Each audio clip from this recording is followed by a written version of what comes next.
What do you recommend for someone with eczema? Well, the first thing I do with eczema is I ask people to fast. And I actually like a water fast because I want to see if it's from allergies. That's, food allergies. That's a good thing. Second thing I want to look at is, well, is there an emotional component? And then the live food diet, once we've eliminated any food they could be allergic to, is the general ongoing thing, and meditating and calming down the nervous system. It's definitely treatable, but you have to really deal with the emotional component. Should we eat fermented food like sauerkraut? And is the salt in it undesirable? Again, the salt thing is sodium chloride is undesirable, okay? But that's not salt.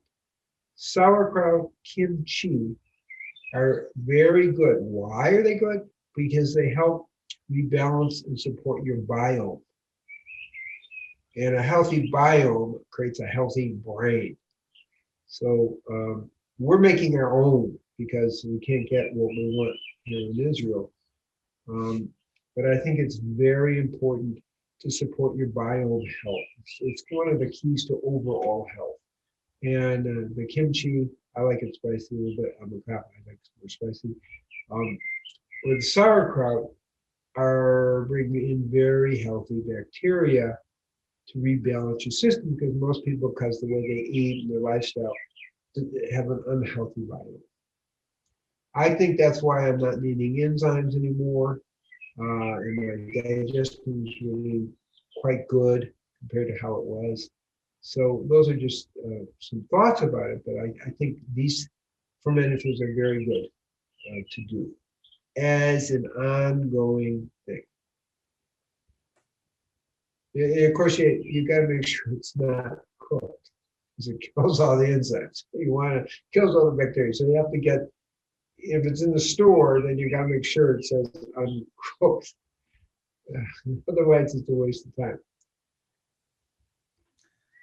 What should a man or woman do if a mammogram, MRI, or other diagnostic test finds something in their body that could possibly be malignant? Should they biopsy it? Should they remove it? Should they treat with mainstream protocol? Should they consider alternative protocols? Well, the first thing you want to do, and that's as far as I'm going to go with this, because I'm not an expert in cancer, is get an accurate diagnosis. There are places where taking your blood, they have all these factors of enzymes in the blood that can give you a pretty good clue, like 92% accuracy. That's the way I would go. Then you got to look at the extenuating circumstances too. I mean, people who got the COVID injection, they're having a high rate of lymphatic swelling in the breasts. Well, if you just got an injection, you may not want to call that cancer. You've got lymphatic swelling, which is often associated with cancer. You see what I'm saying here?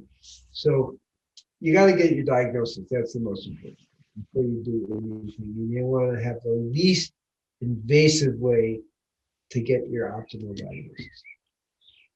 And for each situation is unique.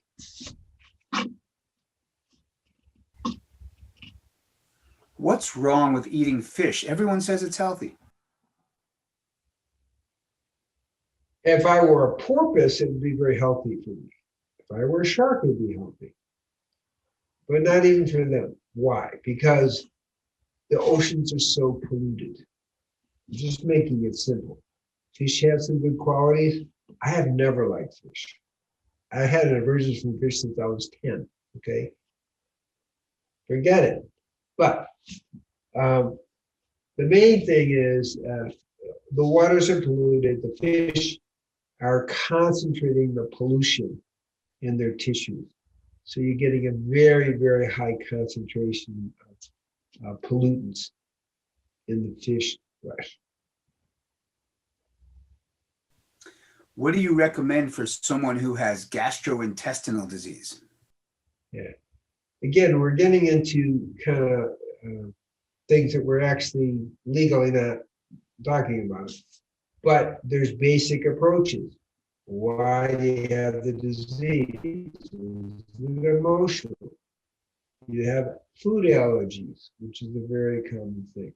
Do you have gluten sensitivity? So you need to explore causality. And then you need to do certain things that can help. And that's where I'm kind of drawing the line. I just don't think I want to be recommending a thing. And everybody needs something different, but you got to get cause and eliminate causes. Why was it important for you to come back and speak here at the Real Truth About Health conference? Well, I really enjoy the people. I really enjoy the fact that Steve gets it out to many, many, many people. So I enjoy sharing the wisdom, because obviously I'm not just giving you details, I'm giving you wisdom here about holistic living, holistic nutrition. Okay, so I think it's important for me to give that perspective. Not that other people aren't spiritual, but that's the main focus, is how do you eat and live to support your spiritual life, okay? The holistic way of liberation. So to me, it's supporting people moving towards that lifestyle, of which diet's a big thing. But again, Real Truth About Health is about health, holistic health, what's that? Physical, emotional, mental, and spiritual. So I add that component, and I'm grateful when we have that opportunity to add that component to the larger context. It doesn't mean that other people who are speakers aren't having that as part of who they are. It's more about, that's my more primary emphasis. How do we eat in a way to become a superconductor of the divine? So I like sharing it. I like the people. I like the speakers. I like Steve.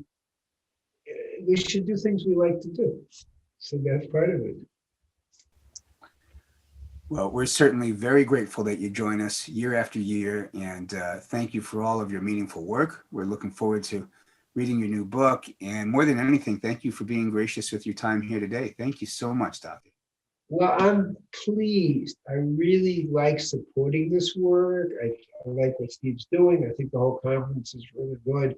And I'm very honored to be part of this offering to help awaken the world.